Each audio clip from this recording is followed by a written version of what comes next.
को मैं धन्यवाद देता हूं कि इन्होंने फिर मुझको अपने क्षेत्र में आमंत्रित किया। शहीद जगदेव पार्क के सौंदर्यीकरण और उन्नयन के काम जो किए गए हैं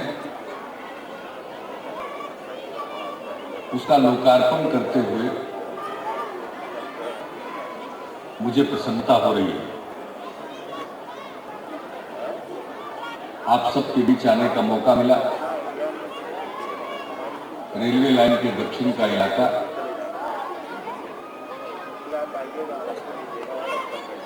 आने जाने में कठिनाई है और मैं दरअसल स्वयं भी देखना चाहता था, यहाँ आना चाहता था। पहले इस इलाके में आने का मौका मिला था, लेकिन सरकार बनाने के बाद आने का मौका नहीं मिला था इस जगह पर। तो आज अवसर मिला, इसकी मुझे खुशी है और भाई नंदकिशोर जी ने ये अवसर प्रदान किया, इसके लिए मैं उनको धन्यवाद देता हूँ। उनका बोलने का अपना अंदाज है, वो सब काम करते और कराते रहते। पता नहीं अपने क्षेत्र के विकास के लिए उन्होंने कितना काम करवाया है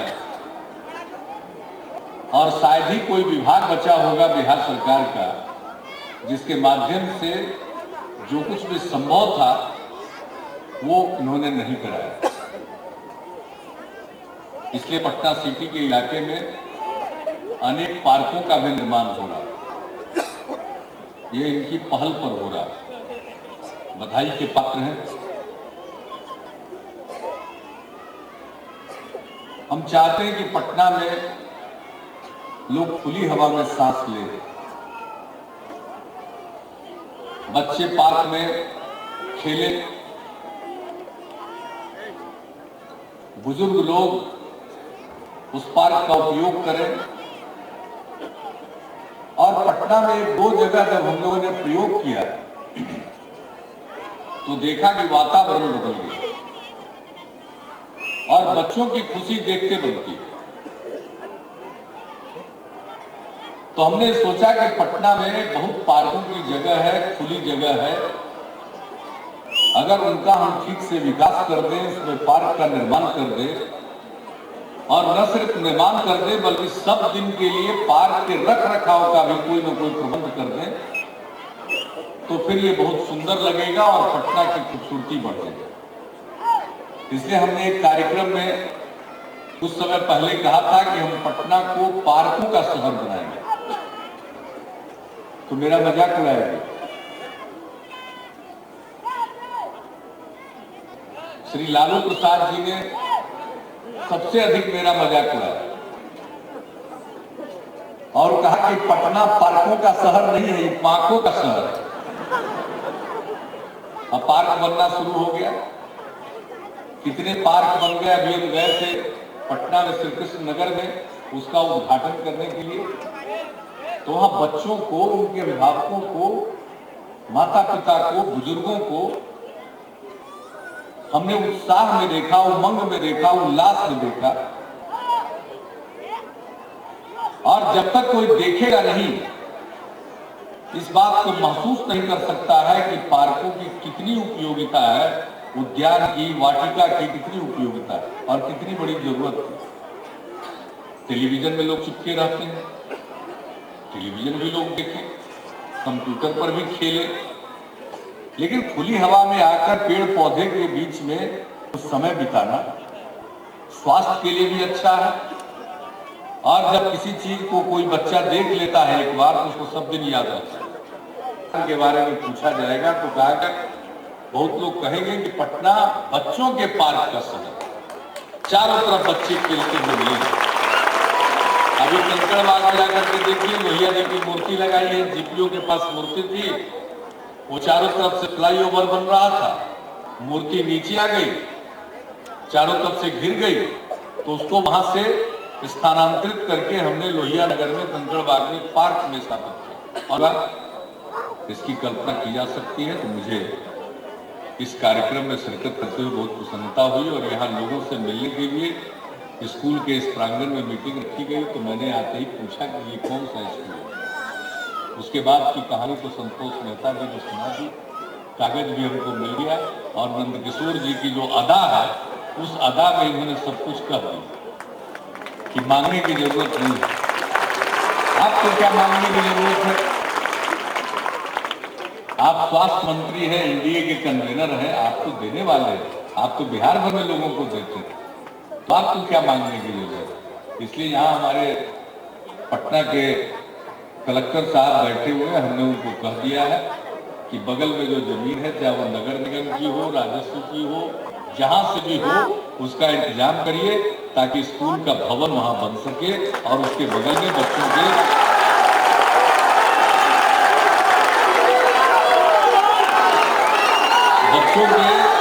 के खेलने कूदने के लिए।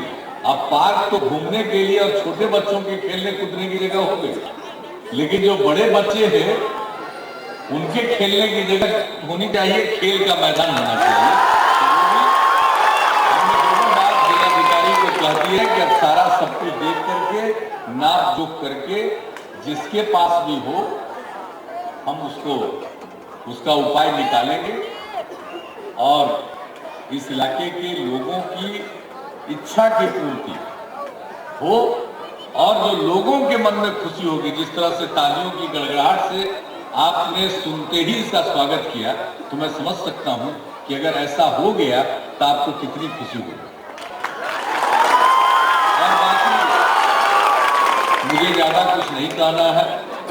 आज तो दिन भर हम लोग विधानसभा और विधान परिषद में थे, वहां का खत्म करते ही आज गुरु गोविंद सिंह जी की जयंती है, वहां गए, गुरुद्वारा में शीश नवाते हुए आपके बीच हम अदालत में, आपकी अदालत में हाजिरी बनाने आए हैं। पार्क का उद्घाटन तो बहाना है, असली मकसद तो आपकी अदालत में हाजिरी लगाना है। तो आपकी अदालत में हाजिरी लगा दिया। बहुत लोग नजर लगाए हुए हैं, तरह तरह से नजर लगाए हुए हैं। 4 साल से हम लोगों ने सिर्फ काम ही किया है, कोई दूसरा व्यसन नहीं है काम के सिवा। कभी कभी तो लोग कहते हैं कि इतना काम लोग करते हैं, 13 घंटा 14 घंटा 15 घंटा काम ही करते रहते हैं, तब भी लगता है कि काम बहुत बचा रहेगा। तो आपका आशीर्वाद होगा, सहयोग होगा, तो इसी तरह से काम करते रहेंगे, बिहार आगे बढ़ेगा, बिहार की सेवा करेगा। और बिहार में क्या नहीं, जो हमारी शक्ति है, नौजवानों की शक्ति है, वो सबसे बड़ी हमारी पूंजी है। यहाँ की जो युवा आबादी है वो हमारी सबसे बड़ी पूंजी है। कोई कहता है कि खान खदान झारखंड में चला गया, उसकी कोई परवाह नहीं। आप जो है यहाँ की जो युवा पीढ़ी है, युवा आबादी है, वही हमारी सबसे बड़ी पूंजी है। और हमारे बिहार में जो धरोहर है, बोधगया है, राजगीर है, नालंदा है, वैशाली है, मनेर शरीफ है, फुलवारी शरीफ है, बिहार शरीफ है, पटना साहिब है, ये सब हमारी जो धरोहर है वो हमारे साथ है। बहुत आगे बढ़ेंगे, बड़ा गौरवशाली इतिहास है। ये पाटलिपुत्र की धरती जिसको हम कहते हैं कि यही तो इलाका रहा था, यही तो पटना का जो पूर्वी हिस्सा है, यहीं से तो पता नहीं आज जितना बड़ा भारत है उससे बड़े भूखंड का शासन इसी स्थान से चलता है। ये समय का खेल है कि हम पिछड़ गए, लेकिन हमारा संकल्प है कि हम सब मिलकर फिर ऊंची छलांग लगाएंगे और आगे बढ़ेंगे। और हम सब छलांग लगाने के लिए तैयार हैं। अब बिहार विकास की नई ऊंचाइयों को प्राप्त करेगा। आज देखिए, अब हम लोग नहीं कह रहे, बाहर के निष्पक्ष लोग आते हैं, वो कह रहे हैं कि काम हो रहा है। हम लोगों को कहने की कोई जरूरत नहीं। अभी कुछ दिन पहले आए Nandan Nilekani, information technology IT की दुनिया के एक नामी हस्ती है, विश्वविख्यात हस्ती है। उनको अभी भारत सरकार ने यूनिक आइडेंटिटी अथॉरिटी का अध्यक्ष बनाया।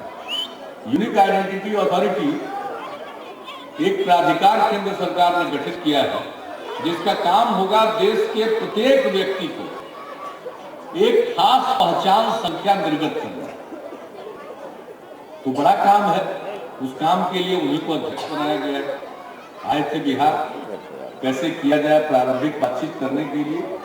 जब यहाँ आए और यहाँ के बारे में सब कुछ उन्होंने देखा तो उनसे रहा नहीं गया और उन्होंने कह दिया कि ये काम कठिन है, लेकिन मुझको पूरा विश्वास है कि ये काम सबसे पहले बिहार से शुरू है। उस बिहार से, जिस बिहार में टाइपराइटर मशीन ठीक नहीं था जब हम लोग की सरकार बनी थी, मुख्यमंत्री सचिवालय में, और आज ई गवर्नेंस का राष्ट्रीय पुरस्कार बिहार सरकार को मिल रहा है 4 साल में। हर क्षेत्र में सड़कें बन रही है, स्वास्थ्य मंत्री है ये कम बोले, पहुंच जाता था सरकारी अस्पताल, कोई इलाज नहीं होता था। दवा को तो छोड़िए, दवा का नाम लिखने के लिए कागज का टुकड़ा नहीं उपलब्ध रहता था अस्पतालों में। आज दवा मिलती है, डॉक्टर है। इन्होंने बताया कि मुफ्त में एक्सरे पैथोलॉजी का भी प्रबंध हम लोगों ने करा दिया। अब एक एक क्षेत्र में काम कर रहे हैं। अब प्रतिभा तो इतनी है कि देश में किसी भी लोग की परीक्षा हो या रेल भर्ती बोर्ड की परीक्षा हो, सब में सबसे अधिक संख्या में पास करते हैं, तो दूसरे लोग डांस करते हैं, ईर्ष्या करते हैं और बिहारियों को जगह जगह जलील करते हैं। कभी आसाम में बेइज्जत किए जाते हैं, कभी पंजाब में बेइज्जत किए जाते हैं, कभी महाराष्ट्र में बेइज्जत किए जाते हैं।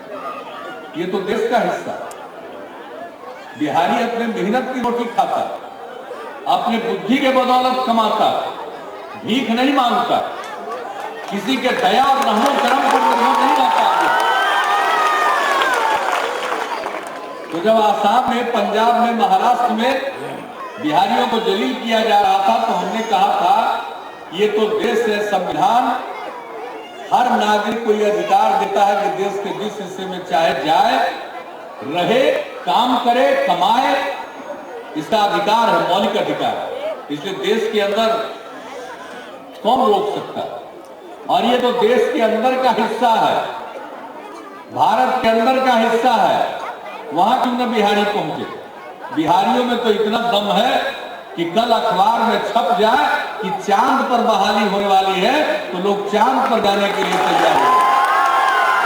बिहारियों में तो इतना दम, हमारी युवा पीढ़ी में दम है। तो हमारा क्या काम है? हम उनको उनके पढ़ने का इंतजाम करें और उनके सेहत का इंतजाम करें। इसके बाद उनके लिए स्काई इज द लिमिट कहावत है, वो आसमान की बुलंदियों तक जा सकती है। तो हमारे युवा पीढ़ी के लोग, मैं चाहता हूं कि उनके मन में संकल्प का भाव हो, बिहारी होने का गौरव का भाव हो, आगे बढ़े। और एक ही अपील है कि प्रेम से रहे, आपस में झगड़ा नहीं होना चाहिए। बिहार की तरक्की हो रही है तो इसके लिए एक बुनियादी शर्त है कि समाज में प्रेम का, सद्भाव का और शांति का वातावरण हो। हिंदू मुस्लिम एकता, विभिन्न जातियों के बीच में सद्भाव, अगर ये वातावरण कायम रहेगा तो बिहार को आगे बढ़ने से दुनिया की कोई ताकत नहीं रुक सकती।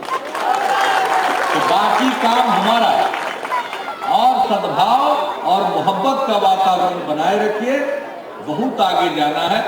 बहुत लोग जितना कोसते रहे, तरह तरह की बात करते रहे। हम जा रहे हैं राजगीर 7 दिन रहने के लिए, तो हमारे बड़े भाई हैं लालू प्रसाद जी, बर्दाश्त नहीं होता। कभी कुछ कहते कि कुंड में नहाने से चर्म रोग ठीक होता है। हम उनको बता देते हैं कि वो असली बात जानते नहीं है, दिमाग को भी ठीक करता है। तो जिसका जिसका मन बिगड़ा है वो भी चला जाएगा। अरे पाटलिपुत्र के पहले राजगीर राजधानी थी। भगवान महावीर 12 साल 14 साल उस इलाके में घूमते रहे। भगवान बुद्ध ने वहां लगातार 3 महीने का उपदेश दिया। वो गृद्धकूट पर्वत है, वहीं पर ले जाकर के हम अपने मंत्रिमंडल की बैठक करेंगे। भगवान बुद्ध की धरती है। भगवान महावीर का आशीर्वाद प्राप्त करने वाली प्राप्त की हुई धरती है, हमारी धरोहर है ये सब, ये जगह है, दुनिया भर के लोग खोज कर आते हैं, तो इस पर गौरव करना चाहिए। हम जाते हैं यूं ही कहीं नहीं जाते। तो बिहार में जो चीजें हैं हम उस पर गौरव करें, हम बिहारी हैं, इस पर हम अपने आप को गौरवान्वित महसूस करें। और मुझे पक्का विश्वास है कि हम तो सबको जोड़ के चलते हैं, किसी को छोड़ते नहीं। लालू जी तो खाली झगड़ा लड़ाई कराते थे, झगड़ा लड़ाई करो, झंझट होगा, लड़ाई होगा, तनाव होगा, उससे आग निकलेगी और उस आग पर राजनीति की रोटी सेकते रहते थे। हम है कि सब आग पर पानी डाल करके मोहब्बत का फिजा पैदा कर रहे हैं। बिहार में शांति, सद्भाव है और तब खुशहाल बिहार बनेगा। और सबके सहयोग से, स्त्री पुरुष, हिंदू मुसलमान, अगड़ा पिछड़ा अति पिछड़ा, दलित महादलित आदिवासी, सबके सहयोग से ऐसा बिहार बनेगा कि बिहारी कहलाना अपमान नहीं, बिहारी कहलाना शान का विषय होगा। तो उस बिहार के निर्माण के लिए आइए हम सब लोग लगे, इसके सब क्षेत्र में काम। आनंद किशोर जी कोई आइटम छोड़ने वाला है, तो क्षेत्र के बिहार की भी चिंता रहती है इनको, लेकिन क्षेत्र के बारे में तो इतना सजग रहती है कि एक चीज छूट नहीं सकता।